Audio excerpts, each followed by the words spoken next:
Salam informasi, salam kepo, salam kejernihan berpikir, seperti jernihnya air mineral ini.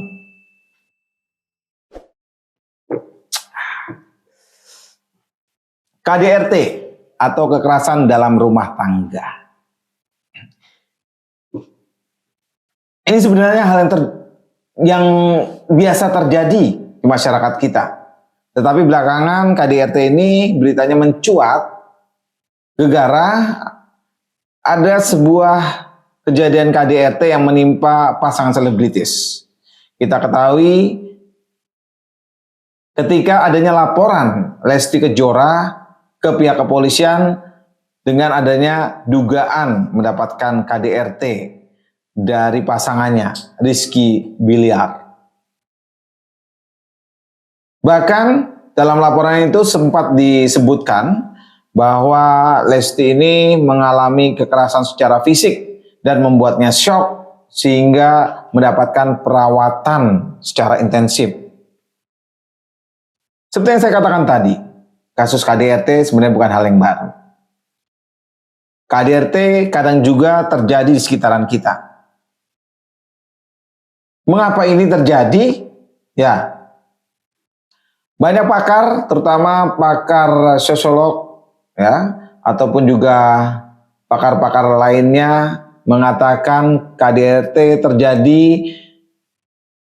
korbannya lebih banyak adalah kaum perempuan. Walaupun kaum laki-laki ya ada juga yang mengalami sebagai korban KDRT. Tetapi kebanyakan memang kaum perempuan yang menjadi korban. Itu terjadi karena di negara kita ini, di negara Indonesia ini masih bisa dikatakan menjunjung budaya patriarki. Yang artinya bahwa lelaki ya itu adalah mempunyai posisi yang lebih tinggi dibandingkan perempuan. Sehingga kadang lelaki ini atau pria melakukan perbuatan atau tindakan yang membuat pasangannya atau wanita ini menjadi tidak nyaman atau mengalami kekerasan fisik atau yang bisa kita kenal dengan KDRT. Bicara soal KDRT, di dalam lingkungan bermasyarakat kadang kita mendengar atau mengalami sendiri atau menyaksikan adanya KDRT, entah itu di tetangga atau kita lihat di mana gitu. Tapi yang menjadi pertanyaan, ketika ada KDRT tersebut, beranikah kita untuk melakukan misalnya pelarian atau mengingatkan agar tidak terjadinya kekerasan fisik yang berulang? Ya, memang sih kadang-kadang kalau kita turut campur ketika ada pasangan yang bertengkar atau berkelahi, itu dikatakan, ya ngapain kamu ikut-ikutan? Ini masalah rumah tangga kami. Bahkan kalau saya tidak salah mengingat, dalam hukum kita juga ada pasal kalau kita ikut campur dalam urusan atau masuk ke pekarangan rumah seseorang itu dan mengganggu, itu bisa dikenakan sanksi pidana. Waduh, ini serba salah.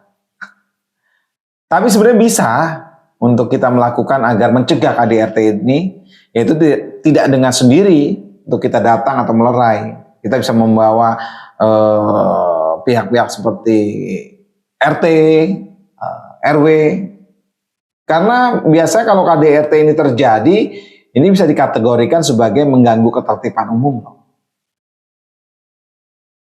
KDRT kan diawali dengan marah-marah, saling marah, ya, bertengkar, berantem dengan kata-kata yang tinggi, mengganggu tetangganya, atau apalagi kalau sudah main lempar-lemparan gitu ya, lempar piring, lempar TV, lempar kulkas. Kulkas bisa nggak dilempar ya?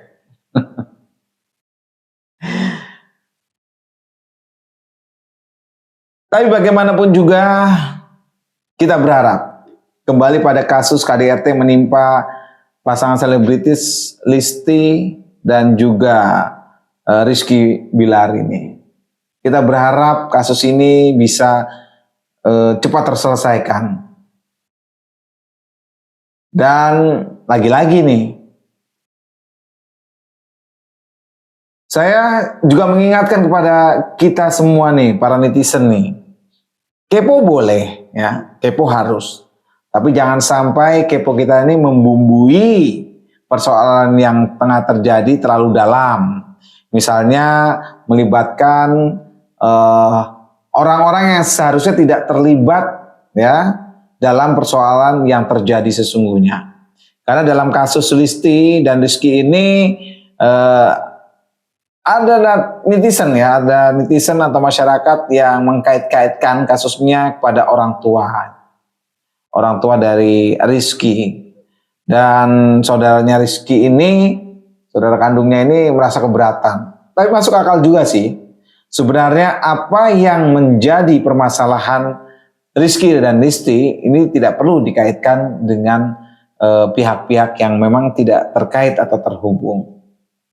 Terlepas dari kasus atau permasalahan yang saat ini beredar, entah itu Rizky adalah pasangan apa ataupun simpanan apa, saya tidak mau membahasnya di situ. Hanya saja yang ingin saya tekankan, kekerasan dalam rumah tangga ini harus dihentikan. Sebagai seorang laki-laki, nah ini nih, atau sebagai suami, harusnya bisa menahan diri ketika lagi emosi dan bertengkar dengan pasangannya atau istrinya. Boleh bertengkar, karena pertengkaran dalam rumah tangga adalah bumbu-bumbu. Tetapi pertengkaran itu jangan sampai masuk pada tindakan kekerasan. Dan ketika ini terjadi, jangan langsung mungkin, ya, diselesaikan melalui jalur hukum atau polisi. Sebaiknya dilakukan dengan jalur-jalur, ya, kekeluargaan atau pembicaraan dengan pikiran yang jernih, melibatkan mungkin pihak ketiga, mendamaikan gitulah, ya. Harapannya, walaupun kasus-kasus KDRT di pasangan selebriti ini mungkin bukan ini yang pertama kali terjadi, tetapi nanti-nanti tidak ada lagi.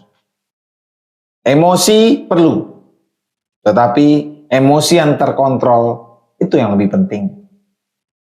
Salam informasi, salam kepo, salam kejernihan berpikir seperti jernihnya air mineral ini.